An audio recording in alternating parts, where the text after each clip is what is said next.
the shadiest band of missionaries ever seen.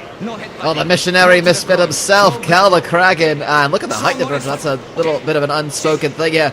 We're looking at about 13 centimeters, just under a half a foot of a height differential. Is that going to make a huge difference in this one, Cal? It translates, of course, to a 10 centimeter, about 5 inches of reach advantage for Jedidiah Smock. Is that going to make a difference in this one? Oh, absolutely. Reach is going to play a huge factor both in the striking, and you cannot neglect the reach advantage when locking on submissions. Longer arms mean more ability to lock out, and thus, oh, look at that knee attempt. Beautifully done. But well, not Espinoza using... Espinoza, again, another flying knee. Already hot and heavy in this one. He's going to have to get inside of Smock's reach, and he's doing it with those flying knees, just running in with reckless abandon. He's got to watch out he doesn't leave his hands down at a flying knee. That's often something you see. People go for that as the gusto, the final blow, and so often it's telegraphed, but Smock, now this clinch game, and now down to the ground where Smock initiates it with the takedown, but Espinoza, the smaller of the fighter, the smaller fighter will actually be looking to dominate on the ground. But again, I think Espinoza's strength has been as a clinch fighter. His knees have been concussing, have been knocking people out. They're just very dangerous, very dangerous fighter he is. 5 wins out of his 8 are via knockout or TKO. He's got a submission win as well. But both these fighters coming off losses in the semi-finals of the KUMITE. This is their first appearance since then.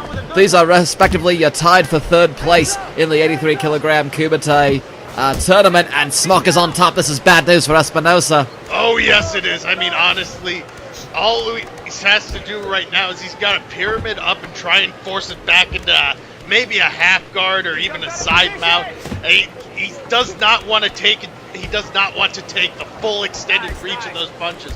Nice. Rolls into half guard, but Smock goes right back to it. Again, it's a battle of those legs, trying to get the hips in the right position for Espinoza, and allows Smock to take side mount, and this is just a bit of a mauling. And again, Espinoza getting tired by carrying the weight of Smock, those 83 kilograms of that lanky Amish Avenger, and Smock just riding him like he's some sort of livestock.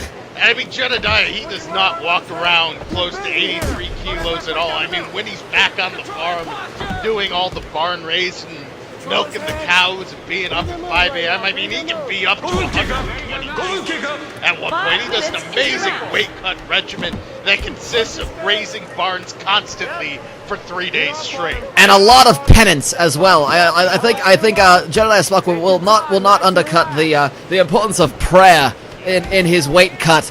I think at this point, when you're cutting that much of your body mass, I think you look to the Lord and you say, this is all I can do at this point. I give myself up literally in mass, and also in mass as far as weight goes. But yes, this is where we've seen Espinoza shine, but Smock saw that, he felt his back touch those ropes and knew he had to react and counter very well. I mean, the Amish religion, I suppose, the Amish lifestyle, I guess, let's just say it's a religion, surprisingly enough, does not churn out as many fighters as you'd expect. But again, with just all that lean muscle from raising bands, from raising families, I mean, Jedidiah Smock is one of, I understand, 12 children. He's got 11 brothers and sisters. Oh yes, and he's the youngest too, so he always had to fight to get the right kind of cut of meat at the meal, fight to be up early enough to be the one to milk the cows. I mean, he's been fighting his entire life. Oh, that's terrifying that he's the youngest. I mean, you want to see what his older brothers and even older sisters would look like if he's this dominating and this just massive. Oh! And there you see just the overwhelming knees right to the face. He's covering up. Espinoza doing a good job to try to keep the fight alive, but he is taking a lot of damage. He was cut. Oh, good lord! Oh, Jesus fucking Christ! He's out, he's cold, he's a corpse. That does not bode well for the gang initiation, I'll tell you right now. It will take an entire village to raise up Luis Espinoza, laid prostrate on the ground. He might as well be in the crucifying position, crucifixion, I don't know if that's a word. crucifixion. It is now. And the arms just go stiff. He flops to the ground. And this is the scary part. He goes right cross, right to the jaw.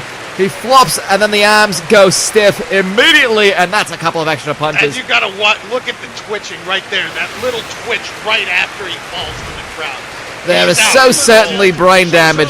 There is some serious brain bruising, perhaps brain bleeding in Luis Espinoza. But nonetheless, the Amish man has done it. And usually the man of the land, the man of peace, is a man of violence tonight. He continues to surge.